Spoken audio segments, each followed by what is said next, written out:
आज केंद्रीय मंत्रिमंडल की बैठक थी। सभी की निगाहें इस ओर थीं कि सरकार उनके लिए राहत का क्या फैसला करती है। सरकार ने लोगों को तो राहत नहीं दी, लेकिन टेलीकॉम सेक्टर के दिग्गजों को जरूर बड़ी राहत दी है। यानी आम लोगों को भले ही कुछ नहीं मिला हो, लेकिन उद्योगपतियों को जरूर राहत मिल रही है। तो क्या है सरकार का फैसला, देखिए ये रिपोर्ट। मोदी कैबिनेट ने एक बार फिर उद्योग जगत को बड़ी राहत दी है। पीएम मोदी की अध्यक्षता में हुई केंद्रीय मंत्रिमंडल की बैठक में टेलीकॉम सेक्टर को लेकर बड़ा फैसला हुआ है।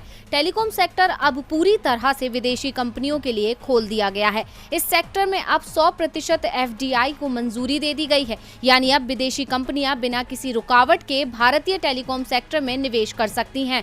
इसके साथ ही समायोजित सकल राजस्व यानी एजीआर की परिभाषा को बदलते हुए इससे गैर टेलीकॉम रेवेन्यू को बाहर किया जाएगा। एजीआर में ब्याज दर को कम करके 2% सालाना किया गया है। इसके अलावा इस पर लगने वाली पेनल्टी को भी खत्म कर दिया गया है। टेलीकॉम सेक्टर को सभी बकाया के लिए 4 साल का मोरेटोरियम दिया जाएगा। यानी वे अपना बकाया 4 साल के लिए टाल सकते हैं। स्पेक्ट्रम की नीलामी भी अब 20 साल की जगह 30 साल के लिए की जाएगी। इससे टेलीकॉम कंपनियों को बड़ी राहत मिलेगी। देश की 2 बड़ी टेलीकॉम कंपनियां एयरटेल और वोडाफोन आइडिया पर एजीआर की बड़ी रकम बकाया थी। सरकार के इस फैसले से इन कंपनियों की देनदारियां कम हो सकती हैं। इसका असर आज शेयर बाजार में इन कंपनियों के शेयरों पर भी दिखा। एयरटेल का शेयर 5%, तो वोडाफोन आइडिया का शेयर करीब 3% उछल गया। इसके अलावा नई सिम खरीदने वालों को भी सरकार ने राहत दी है। केवाईसी अब पूरी तरह ऑनलाइन होगी।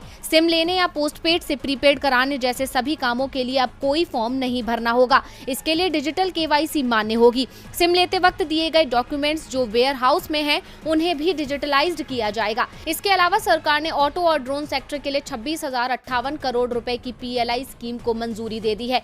इस योजना में कलपुर्जों में automatic transmission assembly, electronic power steering system, adaptive front lighting, automatic braking, tyre दबाव निगरानी प्रणाली को शामिल किया जाएगा। पीएलआई स्कीम का फायदा सिर्फ उन्हीं कंपनियों को मिलेगा जो रेवेन्यू और निवेश की शर्तों का पालन करेंगी। 4 व्हीलर कंपनियों को अगले 5 साल से कम 2,000 करोड़ रुपए का निवेश करना होगा। वहीं 2 और 3 व्हीलर के लिए 2,000 करोड़ रुपए का निवेश करना होगा।